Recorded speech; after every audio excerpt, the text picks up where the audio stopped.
So we're now, my pleasure to introduce Dr. Alison Schafer, who is going to be joining us live online from the other side of the world.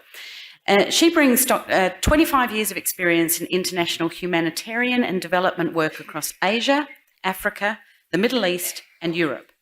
Since 2019, she's led implementation of the World Health Organization's Special Initiative for Mental Health, a program that's expanded access to mental health services for 90 million people.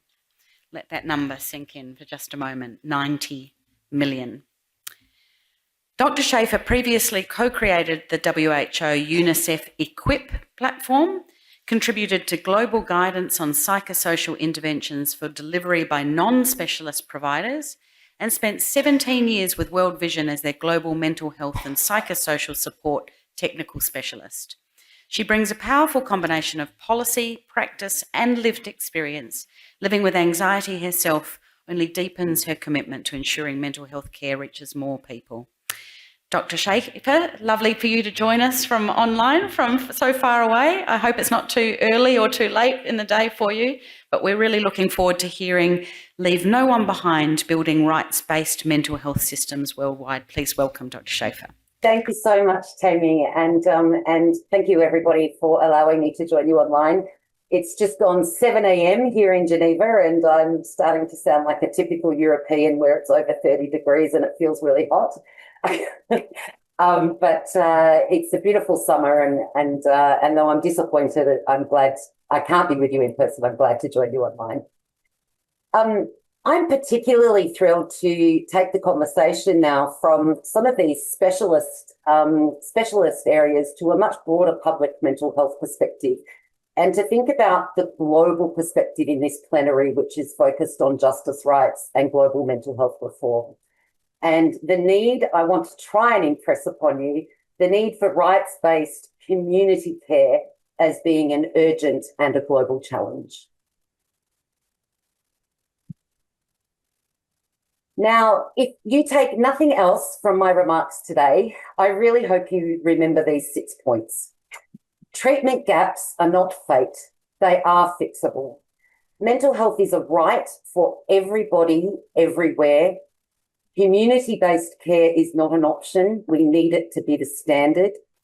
Scale is possible if we lead, invest and collaborate, and we transform the workforce to be inclusive, connected and united. And if we're leaving people behind, it tells us that the system is not right and it's failing. Now, let me try and explain to you from a global perspective why these points matter. According to our WHO data, more than 1 billion people worldwide live with a mental disorder.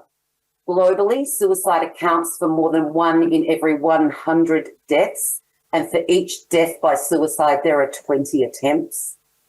People with mental health conditions live shorter lives. If a person has schizophrenia, they on average die 9 to 10 years earlier than the general population.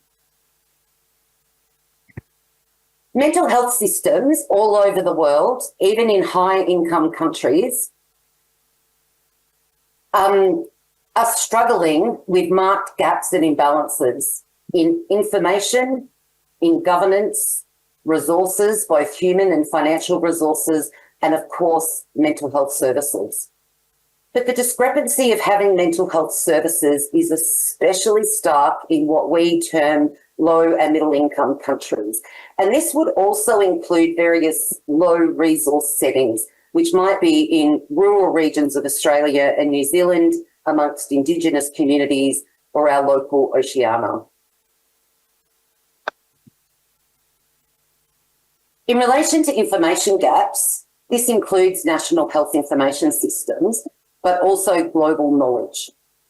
Mental health spending on research overall is quite low compared to other aspects of health, but especially low in low resource contexts, and it's adding to massive information gaps.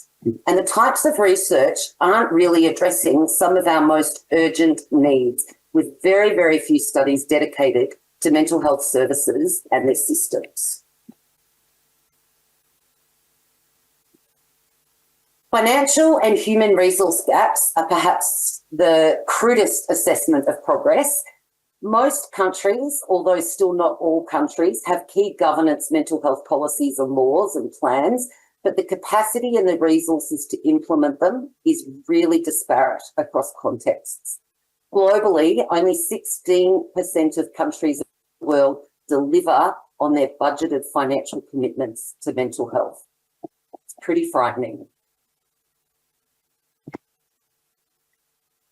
Most low-income countries actually spend less than 1% of their national health budgets on mental health, as little as 8 cents per person per year.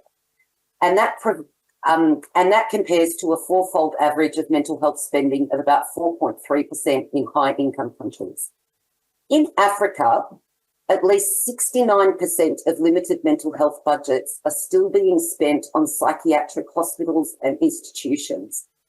And this is actually providing minimal, if any, community-based psychological supports. And these approaches actually reach very few individuals.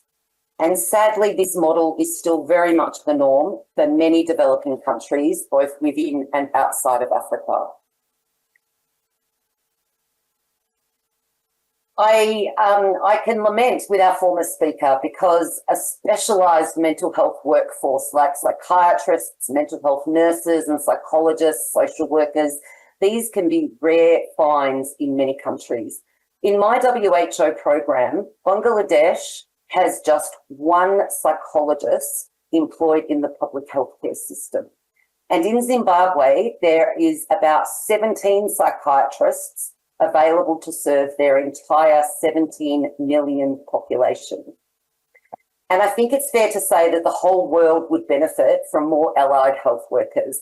And there is plenty of space for people with lived experience and non-specialists to be contributing to the mental health system, including as paid experts by experience and as salaried staff.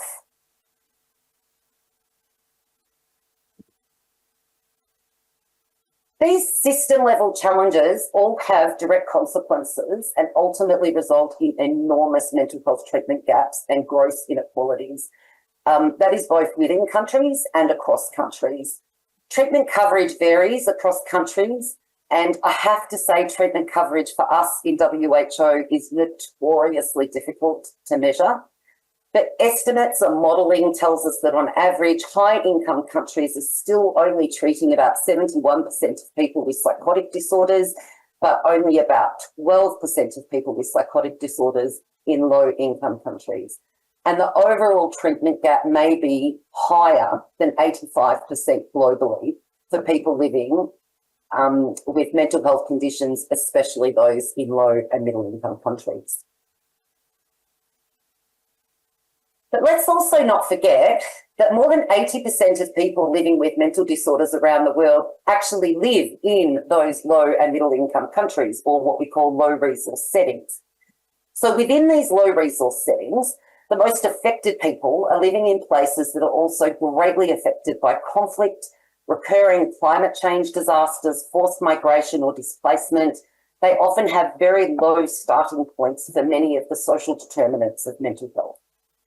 And people in countries like these often live by the laws of very fragile governments and very weak economies.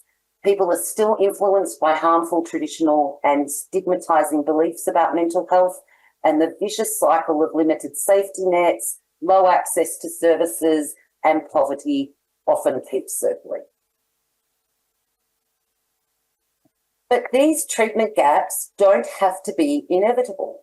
They are the result of how mental health systems are designed and how they function, and new approaches can bring about great changes. Treatment gaps aren't fate, they're actually fixable, and each and every one of us actually has the potential to work towards changing the global landscape.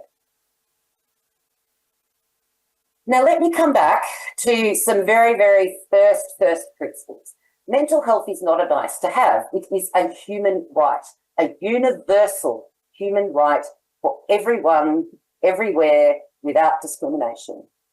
Mental health is enshrined in the Universal Declaration of Human Rights, and it is unequivocally part of WHO's constitution and definition of health, dating all the way back to 1948. Various other international legal instruments establish the foundation to the right to health, including mental health, and there's a range of treaties and laws that make mental health explicit and binding for member states to work towards. The Convention on the Rights of Persons with Disability is especially important for mental health. Some people living with mental health conditions under this convention are referred to people living with psychosocial disabilities, and it states that people with psychosocial disabilities have rights to equal recognition by the law, liberty, freedom from torture, which may be apparent in some institutional care approaches, and critically, they have the right to access health and mental health services. This means that all these instruments, all these conventions and international treaties mean that people in, let's say, Ethiopia, Mongolia, Paraguay, Ukraine, Oceania, Syria, everybody has equal and as much right to mental health care as anyone from Australia, New Zealand, Europe, America, everyone, everywhere. So just to give you a bit of a briefing, because many people are a bit confused by the role of the WHO, I just wanted to share a few slides on how WHO works towards this urgent global mental health need. We have a comprehensive mental health action plan that is leading us to the 2030 targets.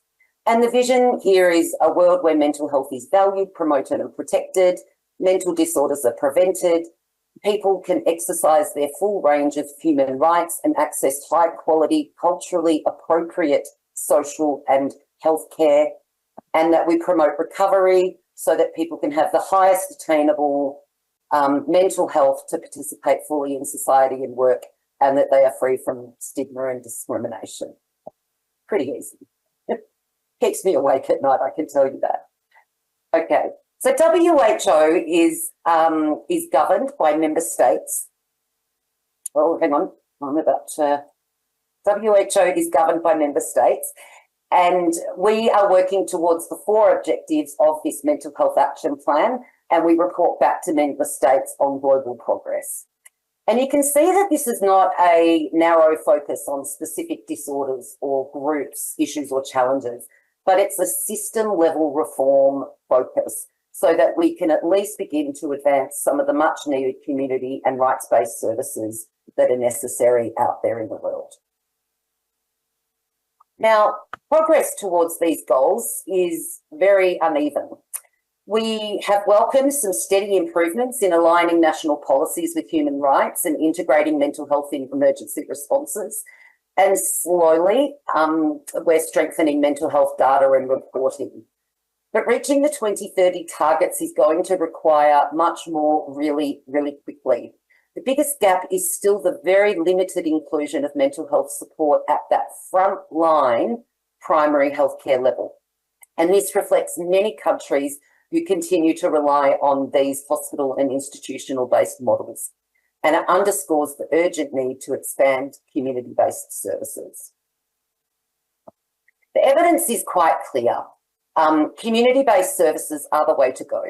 It brings access to mental health treatment closer to home. It's more inclusive, more likely to be culturally appropriate, more likely to protect people's rights, and more likely to reduce stigma. Now, at the same time, we don't suggest, oh, here's that slide, we don't suggest that mental health treatment is the resolution to this. There's a whole system of care that is actually needed to work together and to collaborate.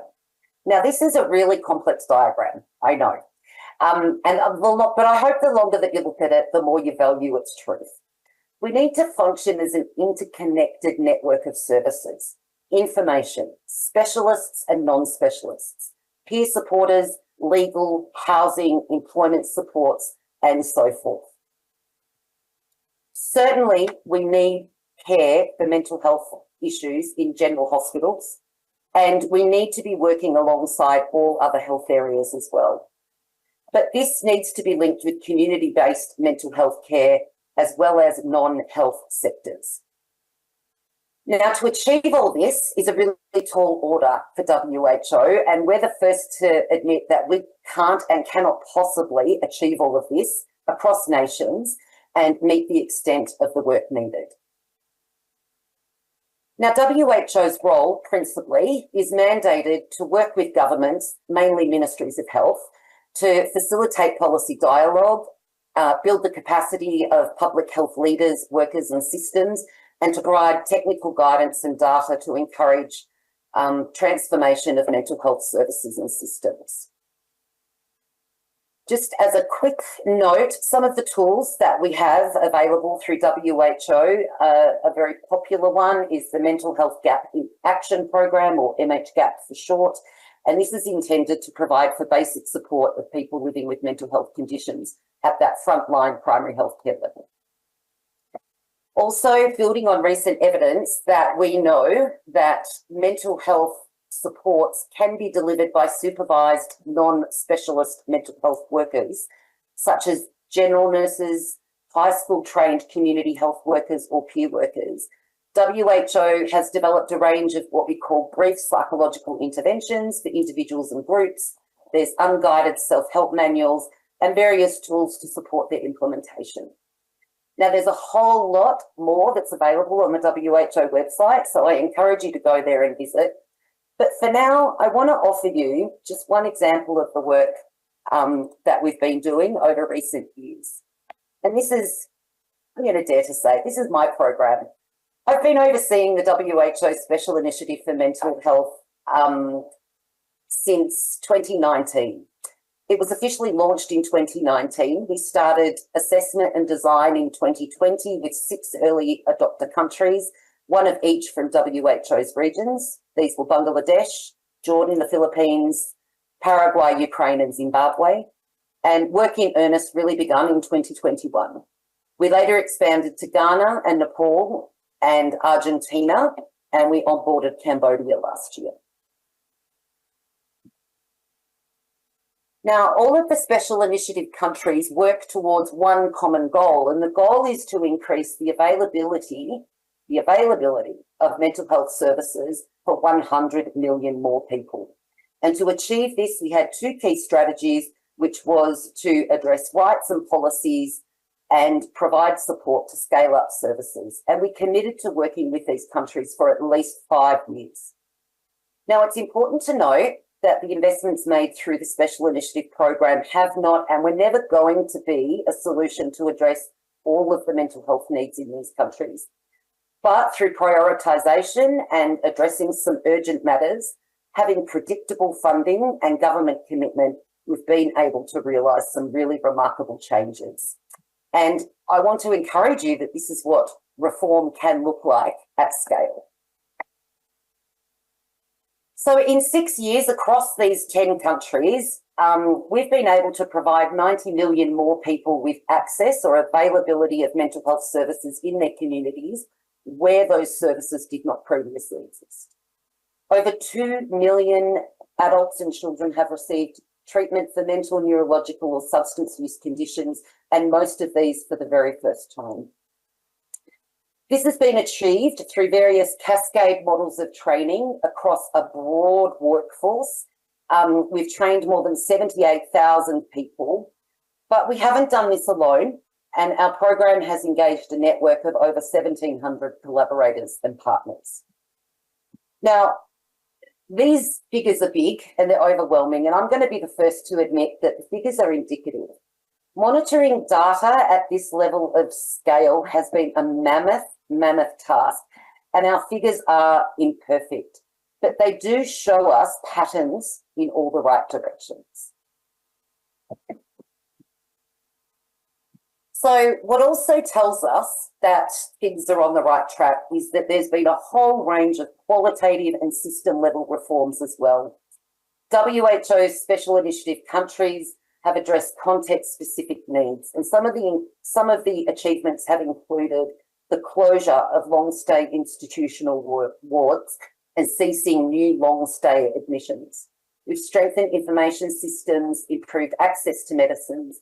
Bangladesh has last year, for the first time, put a basic SSRI on their essential medicine list. We've had decentralised approaches at municipality and district levels, which has helped with local level budgets and workforce allocations. We've increased government spending in some areas. There's been a stronger integration of mental health into maternal health, HIV, tuberculosis and emergency care. There's been expansion of psychological interventions. In Ghana, we now have 4 new mental health conditions covered by national health insurance, which is significantly reducing out-of-pocket costs for people.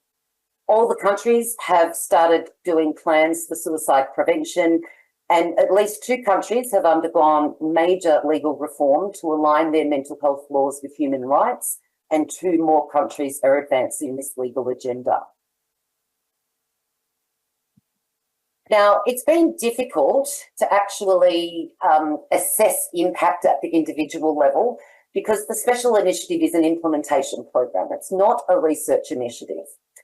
However, some of our very, very basic sentinel studies, which were conducted in 5 of the Special Initiative countries, are showing us that for the most part, people are benefiting from these new services. They're reducing in their functional impairments and increasing in productivity. And our service user stories are also telling us similar things. This is Reshmi in Bangladesh. She was experiencing mood changes, exhaustion and anxiety, and a trained local doctor was able to provide a diagnosis and some support to her condition through counselling, medication and engaging the family. Reshmi gradually recovered and she's now really active in her community and encouraging others to seek help. She says, "This is the first time someone truly listened to me and I finally felt some peace." This is Amar in Nepal and his mother. And his mother, we now know, has been experiencing psychosis. And they said that they first tried some spiritual healers and shamans, and they began to understand this later as a mental health issue. And things have improved since that time. And this is one of my favourites, lovely Oscar in Argentina. So Oscar is 26 years old and he was having multiple back-on-back long stay hospitalisations. And he eventually met with a community-based mental health team who helped him get into some supported housing and employment and to go back to school and training. And I love this quote. You know, yesterday I visited the house and it's really nice because I'll have my own room and a place where I will be peaceful. And what's helped him has helped him get out of confined spaces, going outdoors, taking the bus, and going to school. And he's feeling freer and happier. And how much for granted we could take the fact that his own room is so meaningful and so important. Special Initiative for Mental Health really questioned whether transforming services and systems and reaching not a few hundred or a few thousand, but the millions was possible. I used to call it the grand experiment. But we can actually say that transformation and scale is possible when we lead, invest, and we collaborate. And we can also say with certainty that community care isn't an alternative. It has to be the way to go in the future. It has to be the standard we're working towards, or else we're never going to reach the number of people who need the support. Now, of course, our Special Initiative for Mental Health has met with various challenges. These are just a few highlights. We've had funding challenges. We've debated long-held beliefs about mental health interventions and who should be providing treatments. We've had difficulties tracking data, and country-level legal or regulatory systems have been barriers at times. And we've grappled with reaching some especially vulnerable groups and had to find some kind of balance between scalable access to the majority and services that meet specific needs. And I think that's a grapple that we need to continue having every day, all the time.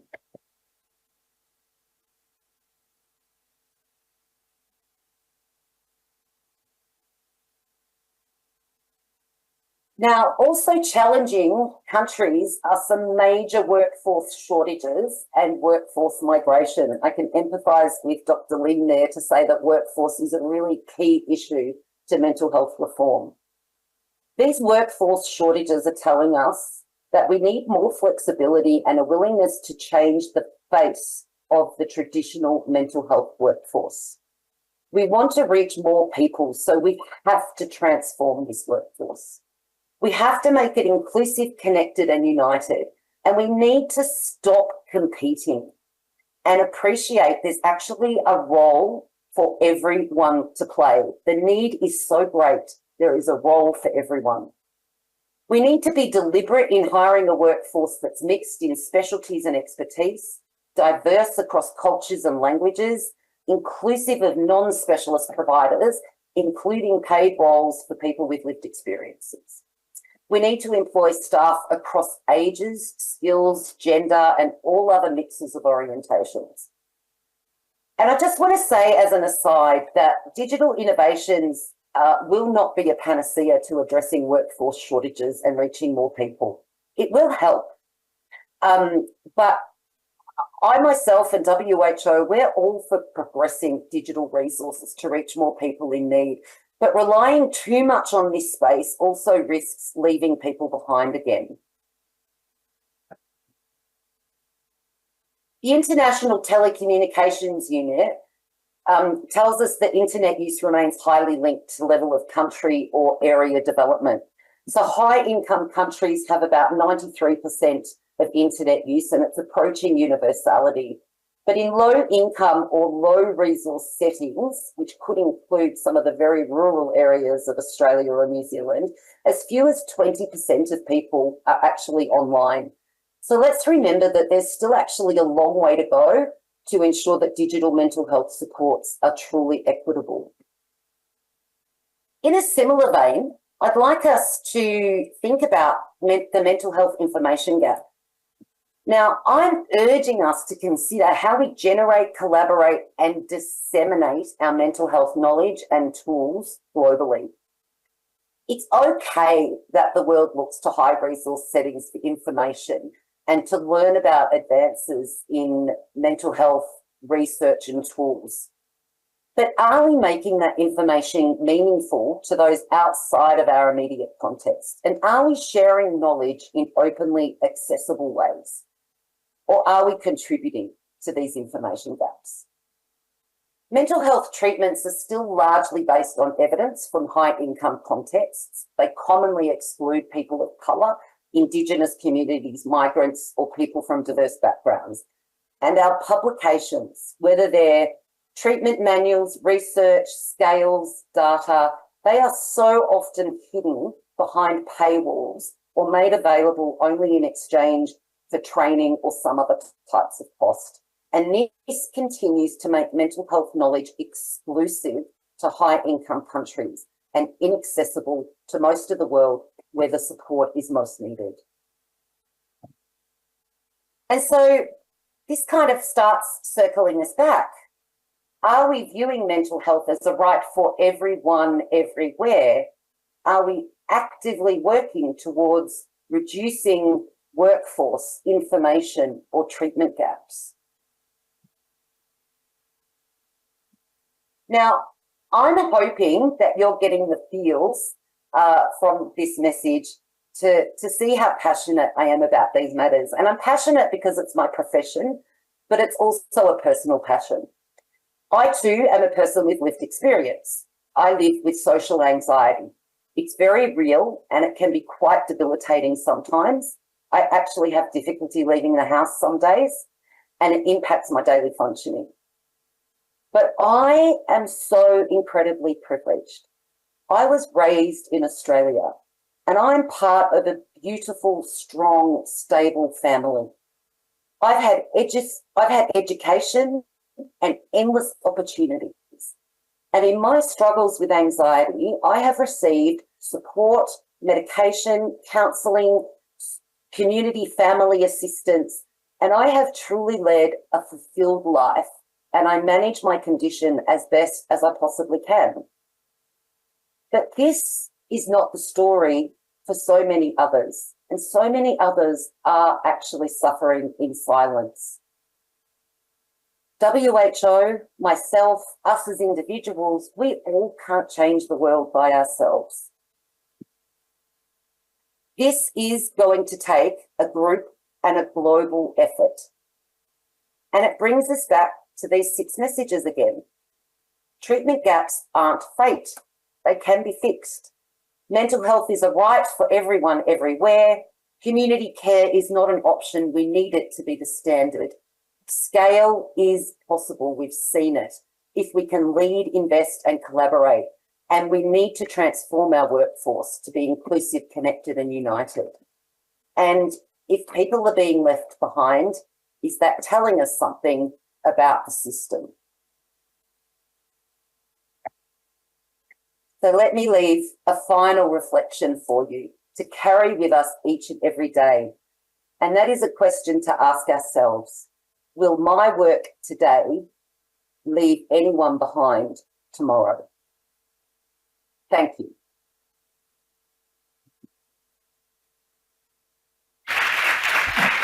Well, what a perspective from the World Health Organization. Thank you so much, Alison, for your work.